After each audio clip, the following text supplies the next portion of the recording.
Okay, so now we're going to talk about arc length. That's actually chapter 9.1 in our book, and this will be the last section for this last test that we're taking. So essentially what we're being asked to do is take arc length, basically the length of a curve. Let's say we're asked to take the length of this curve right here, starting from point A. I don't know, imagine you have to walk a path of this shape, and we're going to walk all the way here, and stop there. How far did we walk? What's the length of this curve from point A to point B? Well, a really bad approximation would look something like this, if we just took a straight line. That's not a very good approximation of the length of this curve. Instead, how about we improve the approximation by adding more points? I think you can kind of get the idea here, the direction that we're going to go into. If we were to add more and more and more points, more and more of these segments, our approximation would get better and better. Well, let's think about the length of, let's start with just one of these segments. Let's say this first segment right here. Let's call this point xi, yi, and then this point xi plus 1, yi plus 1. And that means that the length of this segment would be square root of xi minus xi plus 1 squared plus yi minus yi plus 1 squared. And let's do some manipulation here. And in fact, let's instead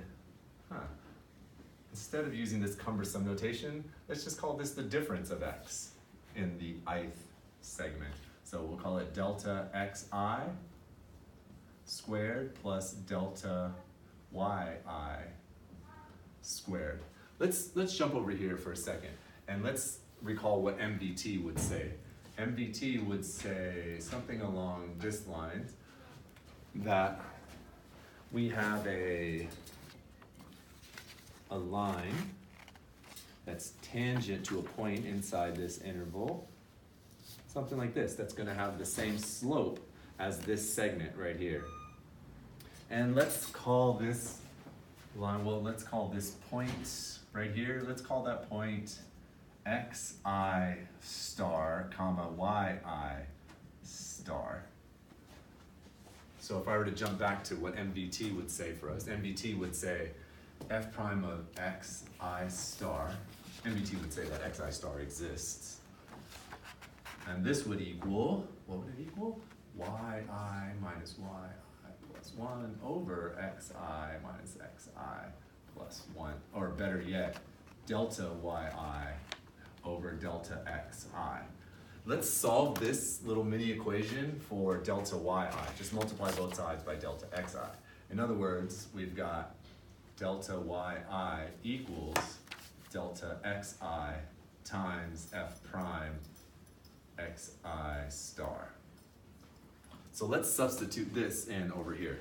Let's get this screen out of the way.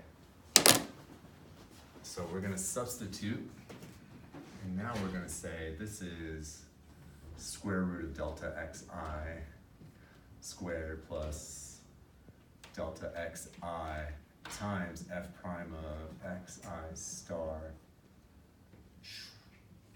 squared.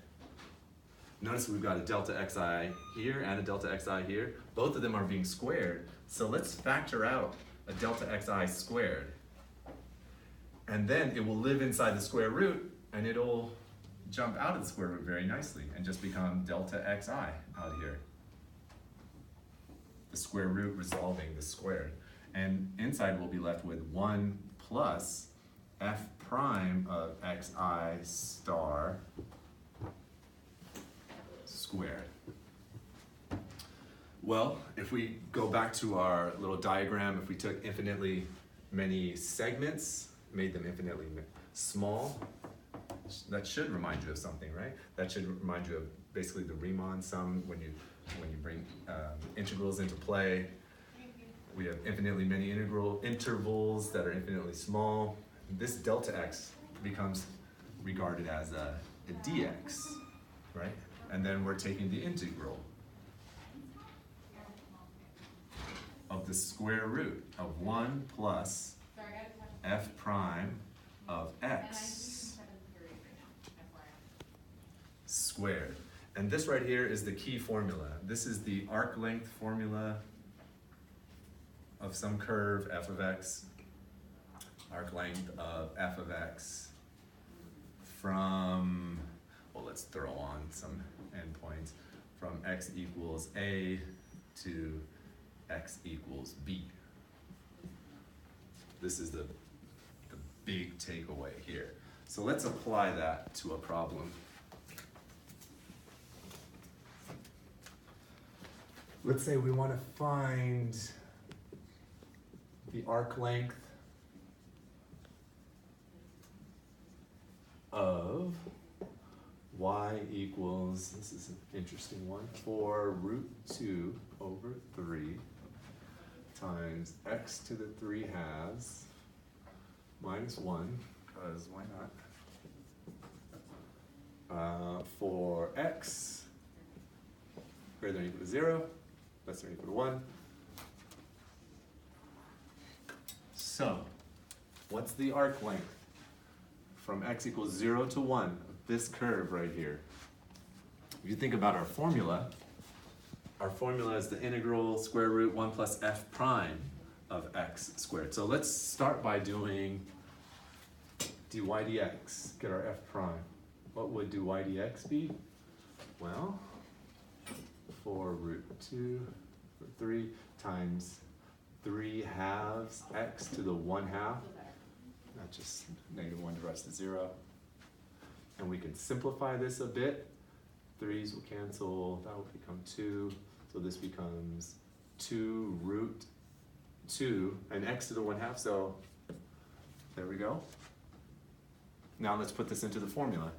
So our length, L for length, arc length, will be the integral from 0 to 1 square root 1 plus this business right here, 2 root 2x, and remember it gets squared. Okay? And this just simplifies a little bit more to 1 plus, I think it's just 8x, right? 4 is gone, that's, yeah, dx. Okay, and you could actually do this by hand. I don't think it would be too tough to do. And I'll let you do that on your own if you like. So sometimes problems like this will be a little too tough for us to work out the integral by hand, in which case it'll either be calculator active or you'll just simply be asked to set up the integral, not necessarily evaluate it. But there you go, that's arc length.